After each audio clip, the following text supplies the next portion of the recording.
এরপরে ভালো করে খেয়াল করো, দুনিয়াতে আসছি যেই হালাতে যাওয়ার হালাতটাও সমান।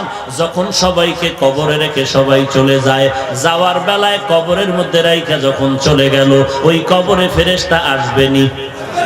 পিসাবের দায় আইব না? ধনী লোকের কাছে আসবে না? পিস্তল আছে, পিস্তল আসবেনি?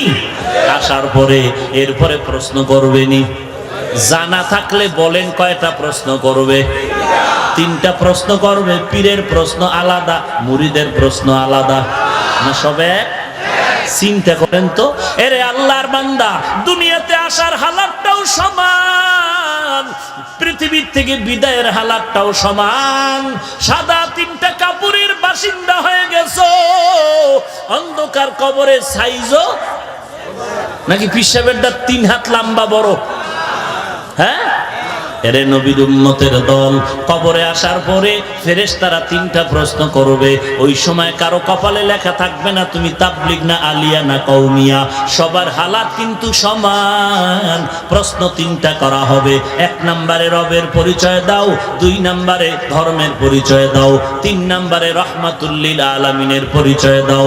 তুমি পীর সাহেব না মুরিদ, ইমাম না মুক্তাদি, শিক্ষিত না মূর্খ, আমরা ফেরেশতা জানার দরকার নাই। 3টা প্রশ্নের জবাব আগে দাও। 1 নাম্বার তোমার রবের পরিচয় দাও, তুমি কোন রবের রব বলে মানছো? দুনিয়াতে বহু রবের দাবিদার হয়ে দুনিয়ার জমিনে ক্ষমতা নিয়ে বসেছিল, তুমি রব কাকে মানছো বলো, রবের পরিচয় দাও। 2 নম্বরে দুনিয়াতে বহু ধর্ম ছিল, তুমি কোন ধর্ম অনুসরণ করছো জবাব দাও। 3 নম্বরে জমিনের মধ্যে কত জনের আদর্শর বেচা কিনা হইতো, বলো তুমি কোন নবীর আদর্শ মানছো? রহমাতুল লিল আলামিনকে ইশারা করে বলা হবে। যখন দুনিয়াতে রবকে মানিয়া যারা চললো, যারা বলছে আল্লাহ আমার রব, ইসলাম আমার ধর্ম, নবী আমার আদর্শের প্রতীক, এই অনুযায়ী জীবনটা চালাবে, আল্লাহর কুদরতে তারা ফটাফট জবাব দিয়ে দিবে। আল্লাহ বলবে তাড়াতাড়ি জান্নাতের বিছানা কবরে বিছায়া দাও। আল কবরু রাউযাতুম মির রিয়াযিল জান্নাহ। এরপরে যদি যারা দুনিয়াতে আল্লাহকে আল্লাহ বলে স্বীকার করে না, মানে না, নবীর তরিকা মানে না, ইসলাম ধর্ম ঠিকমতো পালন করে না, এরা যতবার তাসবিহ নিয়ে মুখস্থ করবে তখন তাদের কবরে কোনো জবাব আসবে না। হা হা লা আদরি, তখন আফসোসের সীমানা শেষ হবে না।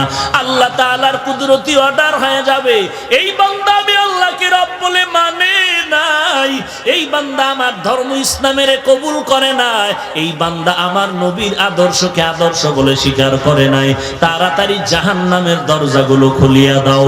কবরের মধ্যে জাহান্নামের আগুন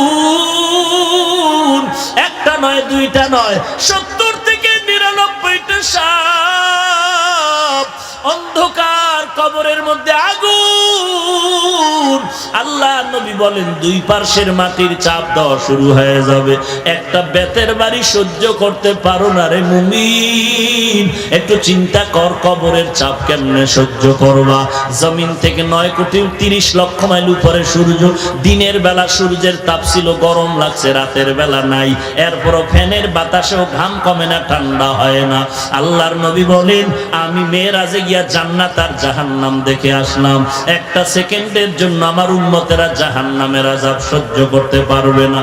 কিন্তু কেমন অবস্থা হবে গুনাহগারের, আল্লাহ স্পষ্ট কোরআনের মধ্যে বর্ণনা করেন, ইন্নাল আবরারা লাফি নাঈম ওয়া ইন্নাল ফুজ্জারা লাফি জাহিম। আরে যুবক আল্লাহর গোলাম, একটু চিন্তা করো কবরের কি হালাত। কে তোমার নেতা, কে তোমার আপন, কে তোমার বন্ধু, কোনো পরিচয় নাই। প্রশ্ন 3টার জবাব দিতে পারলে কপাল ভালো, না দিতে পারলে কপাল বড় খারাপ হয়ে যাবে। এরপর নবী বলেন হাসরের ময়দান আরো ভয়ঙ্কর অবস্থা হয়ে যাবে। এমন অবস্থা, একই মাঠে কত বন্ধু নিয়ে খেলাধুলা করছিলাম, আজকে অনেক বন্ধু চোখের আড়াল হয়ে গেল। লেখাপড়ার টেবিলে কত বন্ধু বান্ধব নিয়ে আড্ডা করলাম, আজকে অনেকেই নাই। এমন একটা দিন আসবে তুমিও থাকবা না, এই ময়দানে বয়ান চলবে, আমিও থাকবো না। কিন্তু কি নিয়ে কবরের দেশে রওনা হবি রে ভাই? আজকে নবীর আদর্শের মালাটা গলায় লাগাইতে পারলি না, বড় আফসোসের বিষয়। অথচ তোমার মতো যুবক স্কুলে পড়ে, কলেজে পড়ে, এক ওয়াক্ত নামাজও বাদ দেয় না। মনে রে বুঝাও রে মন, তুমি কেন পারবা না? তোমার মতো যুবক র্যাব, আর্মি, পুলিশ, বিডিআরের চাকরি করে, নামাজ ছাড়ে না, আছে না নাই? তুমি কেন পারবা না? তোমার মতো যুবক কোটি টাকার ব্যবসা করে, 1 টাকাও হারাম খায় না, তুমি কেন পারবা না? তোমার মতো যুবক আছে ড্রাইভারি করে, নামাজ বাদ দেয় না, তুমি কেন পারবা না? তোমার মতো যুবক কৃষি কাজ করে, নামাজ বাদ দেয় না, পারবা না, তুমি কেন পারবা না? আল্লাহর কাছে তওবা করো হে মালিক।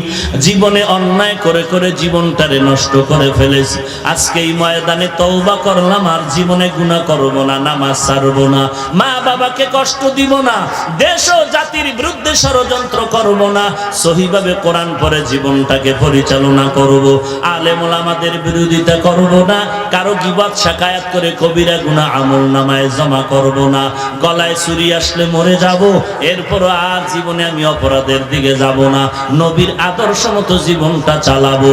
পাক্কা তওবা করার যদি নিয়ত হয়ে থাকে রে বাবা, খাঁটি তওবার নিয়তে দুটো হাত আমার আল্লাহকে দেখায় দাও। আয় আল্লাহ, সবার হাত আপনি কবুল করে নেন, আমাদের তওবা কবুল করে নেন। আমরা তওবার নিয়তে আপনার দরজায় হাজির, আর নামাজ ছাড়বো না রে আল্লাহ, আর গুনাহের কাছে যাবো না রে আল্লাহ, মা বাবার সাথে বেয়াদবি করব না, উলামায়ে কেরামদের সাথে বেয়াদবি করব না। ও আল্লাহ, অন্যায়ের পথ থেকে ফিরে যাওয়ার তওবার নিয়তে হাত তুলেছি, কবুল করে নেন। এই তওবার উপরে মজবুত হয়ে চলার মতো তৌফিক দান করেন, আমিন। আলহামদুলিল্লাহি রাব্বিল আলামিন, ওয়াসসালাতু ওয়াসসালামু আলা সাইয়্যিদিল আমবিয়াই ওয়াল মুরসালিন ওয়া আলা আলিহি ওয়া আসহাবিহি আজমাইন, ইয়া আরহামার রাহিমিন।